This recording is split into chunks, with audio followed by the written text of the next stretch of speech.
Bueno, y precisamente sobre el tema ya tenemos reacciones también del abogado Sidney Citón. Él está con nosotros vía telefónica, es parte de la defensa del expresidente Ricardo Martinelli. Bienvenido, Sidney Citón, a Next Noticias. En primera instancia, otro logro más de la defensa del expresidente Ricardo Martinelli. Les decía yo que me llama la atención que no solamente este grupo de trabajo de la ONU habla de indemnización, sino de otro tipo de reparación a las arbitrariedades que cometió el gobierno anterior en contra del expresidente Ricardo Martinelli. ¿Qué otro tipo de reparación? Esto quiere decir que el gobierno actual tendrá que indemnizar monetariamente a Martinelli y además otro tipo de reparación. ¿De qué se trata específicamente? ¿Cómo pueden reparar ese daño causado al expresidente?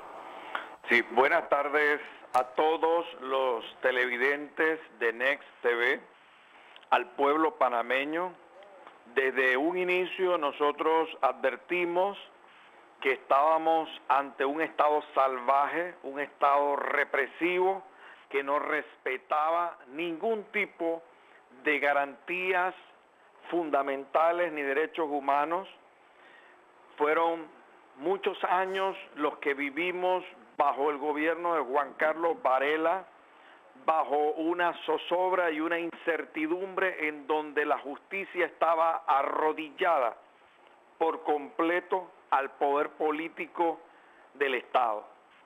Ese estado salvaje fue lo que ha llevado a Naciones Unidas a dictar este fallo, en donde ya se termina de complementar la inocencia absoluta de Ricardo Martinelli Berrocal en función de que Naciones Unidas, luego de haber escuchado a ambas partes, la parte accionante y al Estado panameño, concluye que la detención de Ricardo Martinelli fue arbitraria, fue violatoria de la Declaración Universal de los Derechos Humanos, del Pacto Internacional de los Derechos Civiles y Políticos, y esto naturalmente trae consecuencias inmediatas para el Estado panameño.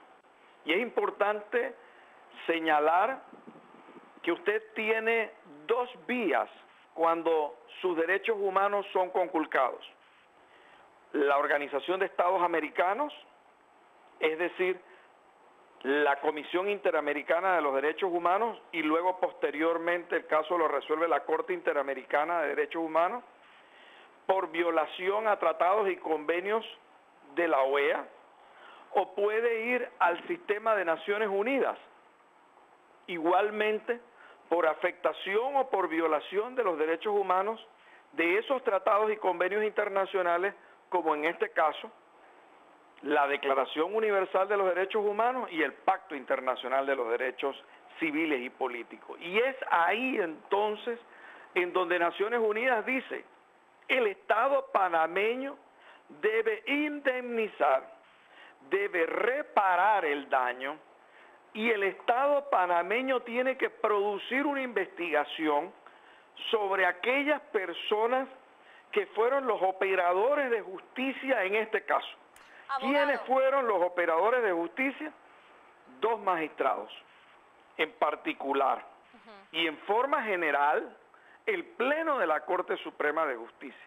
Pero ese fallo conmina al Estado panameño a producir una investigación, y no solamente eso, también le indica que debe ajustar su legislación interna a los estándares internacionales de Naciones Unidas, específicamente de la Declaración y del Pacto Internacional de los Derechos Civiles y Políticos. Abogado, entendiendo entonces esto, que ahora de paso le toca a un gobierno que está iniciando, el gobierno de Cortizo, que no cometió esta arbitrariedad, claro está, porque se dio en el periodo pasado, asumir esta investigación y tener pues un tipo de conductamiento a los responsables de este tipo de arbitrariedades, es también inevitable no preguntarse de más o menos de cuánto podría ser esta indemnización monetaria. ¿Será muy apresurado a esta altura? ¿Usted tendría un estimado?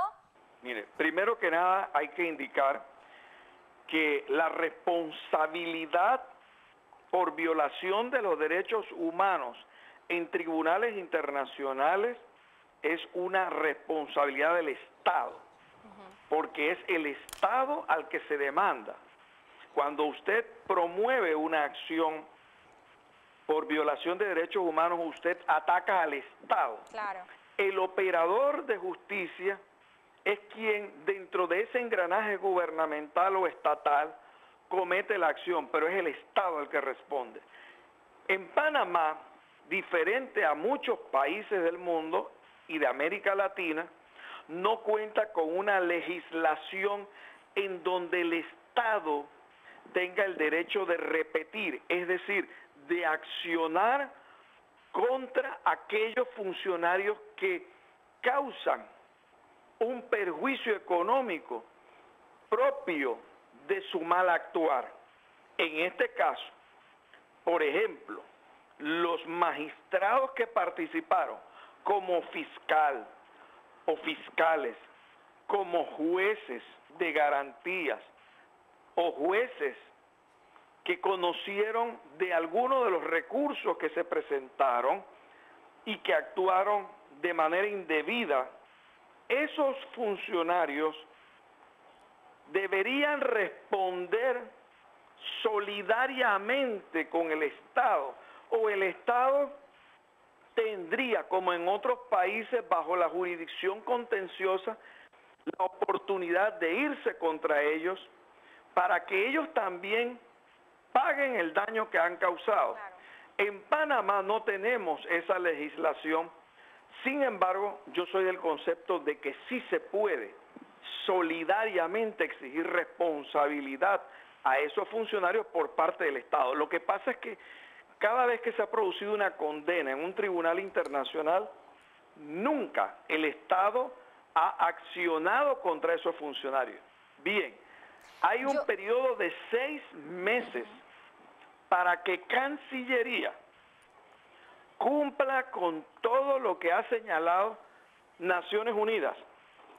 Y se entró ya en un periodo en donde se comunicó, se informó y se le entregó copia de esa sentencia para que Cancillería inicie de buena fe conversaciones con los reclamantes para los efectos de ir solventando cada uno de los presupuestos que están contenidos ahí. Abogado, ¿qué tipo de reparación distinta a la indemnización también pudiera aplicarse en este sentido para que nos guíe un poco? Por ejemplo, sí. Por ejemplo, se le puede exigir, y así se va a hacer, que la Corte Suprema de Justicia y el Ministerio Público de hoy en adelante, cada vez que haya un operador de justicia, sea entrenado bajo estos fallos para que observe lo que no debe hacer un funcionario judicial o de la rama judicial. Es decir, se estudia el fallo para que éste no vuelva a cometer ninguno de esos exabruptos que ocasionen un perjuicio al Estado. Eso es parte de la reparación. Pero fíjese que también el fallo contempla que debe ser por cuenta del Estado publicado esta decisión a través de todos los medios disponibles, sean electrónicos, sean televisivos, sean a través de los diarios, todos los medios al alcance del Estado tienen que estar puestos para dar a conocer este fallo. También tiene que darse una dispensa pública a Ricardo Martinelli. Eso es un acto que se celebra solemne, eso es parte de la reparación, en donde acude su familia, en donde acude él, y el Estado le brinda una disculpa precisamente por haber violado sus derechos fundamentales. También se exige y se exigirá en este caso una indemnización por el daño material y el daño moral que ha sido ocasionado, y el Estado entonces tiene que indemnizar, como lo dice el fallo, es decir, pagar por el daño ocasionado. También es importante que se ajuste la legislación, todas aquellas normas, como por ejemplo la de testigos protegidos, en donde se le niega a la defensa, como lo dice el fallo, el derecho de conocer sus generales, de saber si está frente a una persona que tiene compromisos de alguna naturaleza que vayan a pervertir su testimonio y que eso es negado a la defensa. Todas esas cosas tiene ahora el Estado que decirle a Naciones Unidas en un periodo de 6 meses. Nosotros nos comprometemos y así lo ejecutamos, lo hicimos, ajustamos la legislación a los estándares internacionales. En consecuencia, si en 6 meses Panamá no cumple, entonces, como lo dice el fallo, Naciones Unidas interviene de forma directa.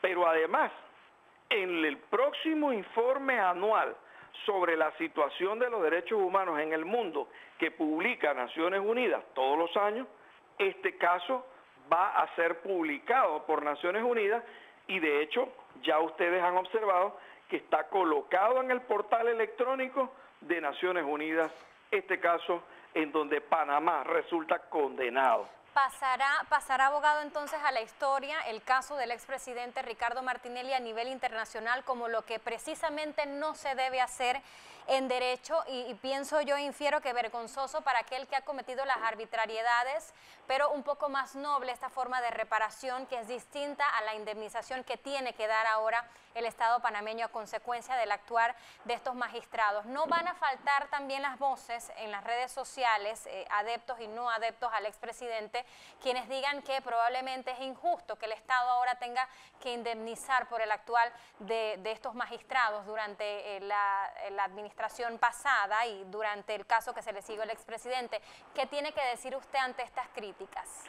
Mire, el sistema internacional de derechos humanos está concebido bajo las responsabilidades de los estados y por ello es que el Estado tiene que nombrar personas que estén cuerdas, que sean competentes, personas que en realidad tengan un mínimo de preparación para el cargo que ostentan.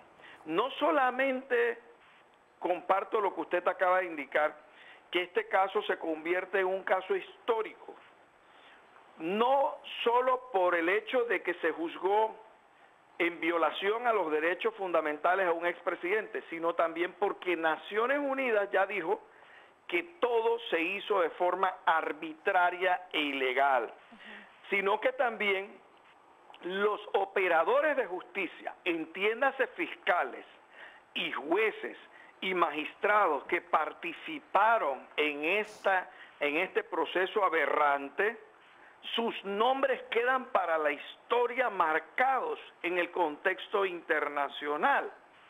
Porque recuerde que cuando se hizo la petición o la demanda ante Naciones Unidas, se explicó el rol que jugó cada uno de esos funcionarios, cada uno de esos magistrados, quienes van a sentir de hoy en adelante vergüenza cada vez que se pronuncia sus nombres, porque han quedado grabados en la historia a nivel de los derechos humanos mundial como violadores de los derechos humanos. Ahora, así se despide. Usted me está mencionando únicamente a los operadores de justicia, pero ¿qué hay del Consejo de Seguridad y del mismo expresidente Varela, abiertamente adversario del expresidente Ricardo Martinelli? No los incluye esta resolución de la ONU. Y ustedes han denunciado repetidamente que hay un lawfare en Panamá y que pues era un caso de revanchismo político. Cuando se hizo la petición a Naciones Unidas, ahí se consignaron todos los hechos por los cuales se cometieron transgresiones y violaciones a los derechos humanos. De hecho, en la narración inicial que usted encuentra de esa sentencia, observará que ahí se hace referencia a la enemistad que existía personal y política de Juan Carlos Varela, ahí lo dice con nombre propio, y Ricardo Martinelli, que nació desde el momento en que este era presidente de la República y Varela era vicepresidente y luego se hace presidente. ¿Quedamos claros en que está incluido entonces el Consejo de Seguridad y el expresidente Varela? Claro. Okay. Ahí está el Consejo de Seguridad, porque cuando usted hace la narración de los hechos, usted va haciendo una cronología de los mismos y ahí se explicó. Y en la sentencia está recogido el nombre de Juan Carlos Varela como violador de los derechos humanos, así como de Rolando López, quien ostentó el cargo de violador de los derechos humanos en el Consejo de Seguridad. Claro, entonces, abogado Sidney Citón, le agradecemos atender nuestra llamada. Por supuesto, nosotros vamos a estar en total seguimiento de esa importante, esa histórica resolución que ha rendido hoy el grupo de trabajo del Consejo de Naciones Unidas en torno a las arbitrariedades cometidas durante la investigación que se le siguió al expresidente Ricardo Martinelli.